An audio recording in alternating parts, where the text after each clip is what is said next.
Faz tanto tempo que eu não gravo um vídeo, mas tanto tempo. Acho que é papozinho de 2 semanas que eu não sento aqui nessa cadeirinha para gravar. Estava até meio enferrujada, né? Tava até pensando, ai, será que eu gravo hoje? Não, será que eu gravo amanhã? Será que eu gravo semana que vem? Me dá uma certa preguiça, né? Quando eu deixo de gravar uma semaninha, acabou.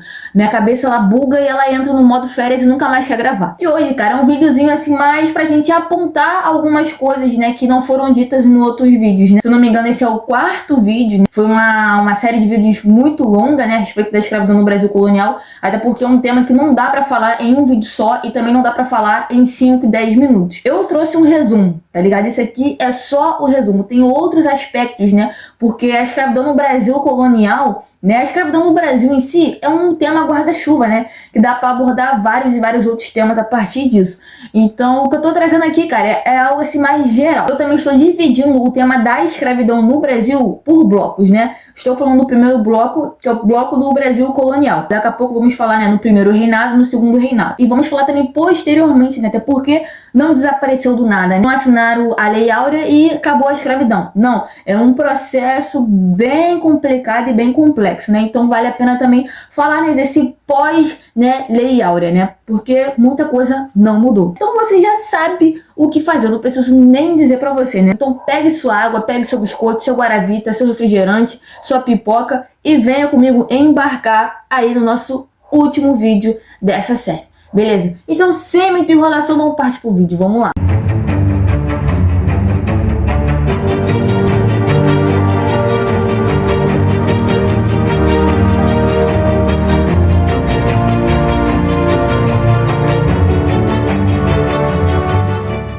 A gente sabe muito bem que essa questão da escravidão é uma parada extremamente violenta, né?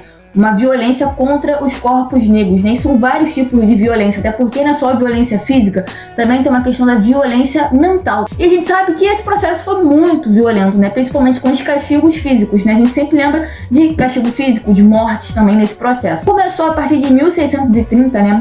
Uma série de cartas régias, né? E essas cartas eram dedicadas ao combate da violência contra essas pessoas. Era um processo extremamente violento. E as pessoas não estavam nem aí, né? Principalmente os senhores de escravos, os comerciantes, os traficantes não estavam nem aí para aquelas pessoas, de fato, né? Eles não enxergavam aquelas pessoas como pessoas, né?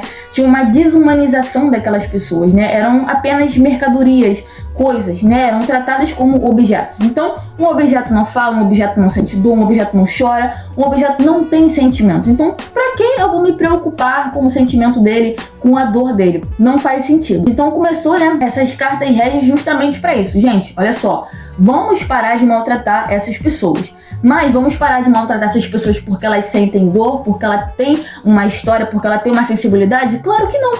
Vamos parar de maltratar para evitar fugas, revoltas, rebeliões, né? Porque quanto mais você maltratava, uma hora a pessoa iria cansar daquele sistema, iria cansar daqueles maus tratos, iria se rebelar, iria acabar fugindo. E como eu disse para vocês, né? Aquelas pessoas que estavam na condição de escravizados eram vistos como qualquer coisa menos pessoas, né? Mas em alguns momentos eles eram vistos como pessoas, né? Mas pessoas não, tipo, completa com seus direitos e tudo mais. Esquece isso. Eram vistos como pessoas que não tinham capacidade de se autogovernar. Basicamente, tinha que ter alguém para governar por eles, né? Basicamente, alguém para mandar neles, né? Então, o senhor de escravo vai ser o cara, assim, principal que vai fazer isso, né? Em tese, né, o senhor de escravo, ele tinha que prover tudo, né? Tudo do bom e do melhor para manter aquela pessoa viva. Mas, na prática, a gente sabe que não tinha isso, né? As condições de vida eram extremamente precárias nas fazendas, nas senzalas, não tinha uma alimentação adequada, né? Então, o senhor de escravo era visto como essa figura principal que vai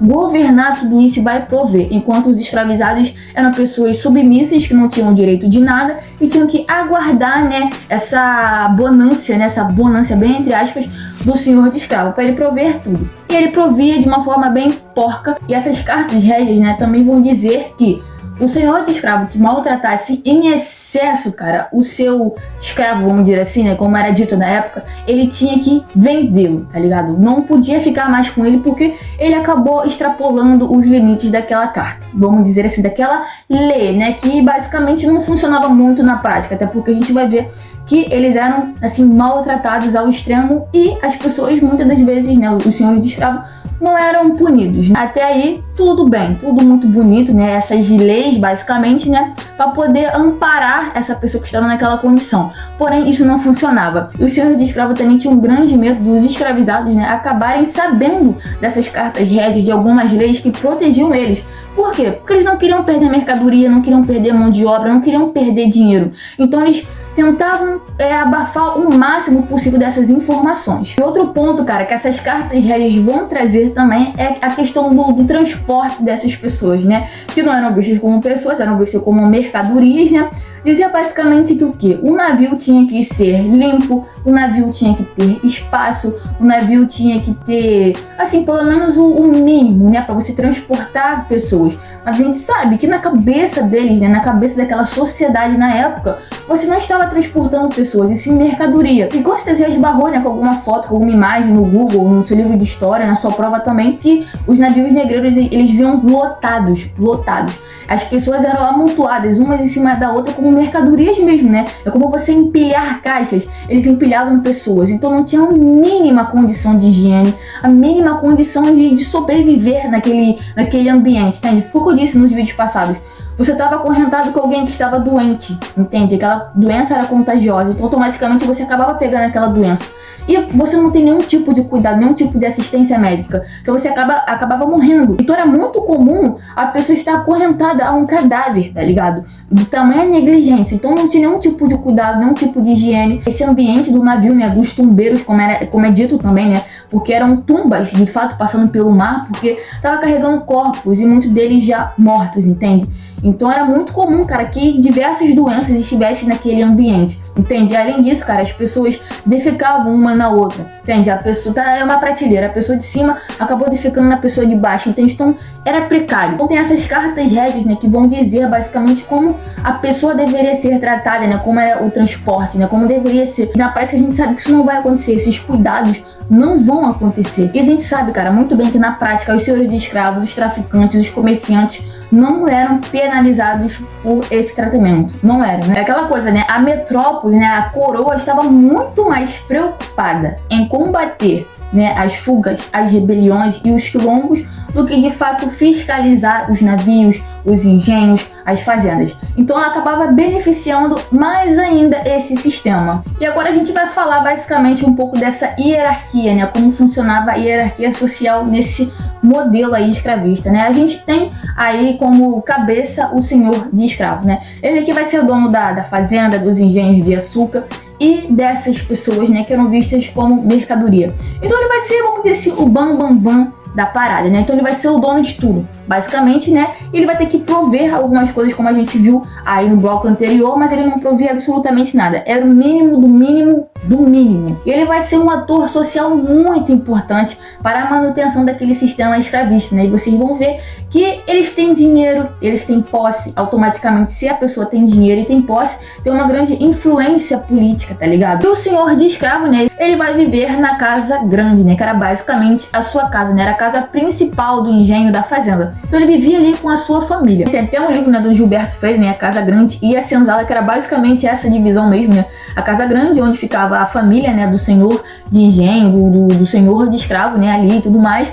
E também tinha a senzala, que era basicamente onde ficavam os escravizados. Então era uma sociedade machista e patriarcal, né? O pai, né, o cabeça, né, o chefe da família, que vai ser o provedor de tudo e o agente político. E a gente também vai ter o papel das senzalas. As senzalas vão ser as casas dos escravizados, né? E muitas das vezes essas senzalas eram divididas entre homens e mulheres, né? Tinham senzalas para homens e para as mulheres, mas muitas das vezes era tudo junto, tudo misturado. Então era todo mundo dormindo junto, né? E eram lugares insalubres, sujos, apertados, né? Que não tinha nenhuma condição para manter aquela pessoa ali. Mas eles não estavam nem aí, né? Portanto que a casa grande esteja linda e bonita, tá tudo certo. O resto não me interessa. E o castigo físico, né?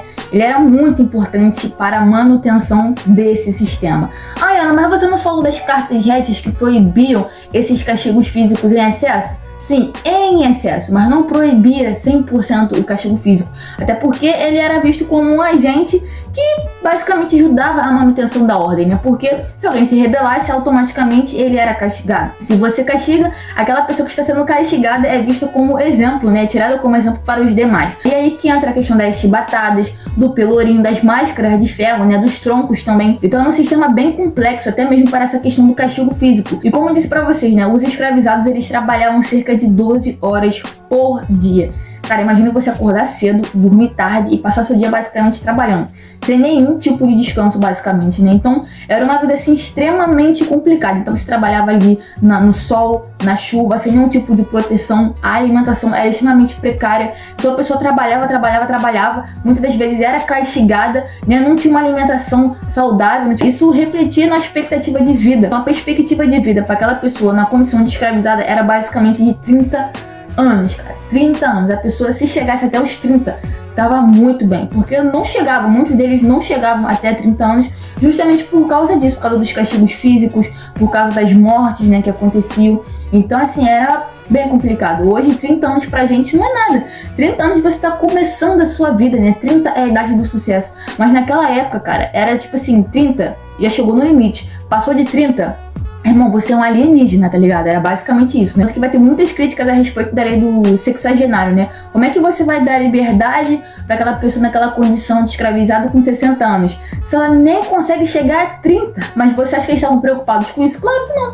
Como eu disse, cara, era um sistema muito lucrativo. Tava todo mundo lucrando com isso, entende? E eles eram vistos como mercadorias e não como pessoas. Então, morreu um ali, morreu outro aqui, já tem 10 chegando pra mim, entende? Era basicamente isso como funcionava. Era uma mão de obra assim que se substituía muito rápido, justamente por causa disso, das grandes mortes. E o domingo, cara, o dia de domingo, né, ele entra como um fator aí basicamente de folga, porque o domingo era o único dia, né, que essas pessoas poderiam se dedicar a um sustento próprio, né? Então tinha um momento delas plantarem, né, para elas poderem colher para elas mesmas, né, para o seu próprio consumo, poderiam vender e tudo mais, mas era só o domingo, né? Imagina, você trabalhou de segunda a sábado, tá ligado? Numa condição precária, como é que você vai ter força para chegar no domingo e tirar o seu sustento? Os religiosos não gostavam dessa questão, né, do Senhor dar esse dia de folga, né? Eles não gostavam disso porque o domingo é dedicado ao Senhor. Então, basicamente, eles tinham que ir para a igreja, tinham que assistir a missa, porque a religião nessa sociedade é muito importante também. Vocês vão ver que a Igreja Católica ela vai contribuir muito também para a manutenção desse sistema. Então, ela vai estar aí de olho em tudo, mas não ajudando em nada também. Não vai ajudar essas pessoas a saírem dessa condição. Muito pelo contrário, ainda vai contribuir, ainda vai justificar essa questão da escravidão. E é isso, gente. Espero que vocês tenham gostado desse vídeo, né? Como eu disse, esse é o último vídeo a respeito da nossa série, né, sobre a escravidão no Brasil colonial, né? Agora a gente vai partir para outros temas, né? Se você não assistiu o primeiro vídeo, o segundo, o terceiro, você tá marcando muita bobeira, cara. Até porque tem que ter uma ordem cronológica, né? O vídeo 1, né, vai te ajudar a entender o vídeo 2, que vai te ajudar a entender o vídeo 3 e esse vídeo, né? Vale a pena você conferir todas as playlists desse canal, tá? Sem brincadeira, vale a pena, até porque é um canal que eu me esforço muito, né? E eu tô tentando aí monetizar esse canal, não sei se eu vou conseguir. E em breve tem muitas novidades pra vocês aqui no canal, tá? Então é isso, gente. Espero que vocês tenham gostado do vídeo. Se você gostou, não preciso nem falar, né? Você já sabe exatamente o que fazer. Deixe o seu like e compartilhe esse vídeo pra aquela pessoa que precisa saber a respeito desse assunto. Ou compartilhe só pra me ajudar. Isso vai me ajudar demais. É algo simples? Mas pra mim, cara, isso é extremamente relevante, né? O YouTube, ele entende que você tá gostando desse conteúdo e que outras pessoas também merecem assistir esse conteúdo, ele acaba recomendando mais e automaticamente tem mais ânimo para essa pessoa aqui continuar gravando. Até porque, como eu disse, né? Eu que pesquiso, eu que gravo, eu que edito, eu que fico ali vendo se o vídeo tá bom, se não tá. Então, continue me assistindo nessa saga do Brasil colonial, beleza? É isso, gente. Muito obrigada por assistir até aqui e até o próximo vídeo. Valeu!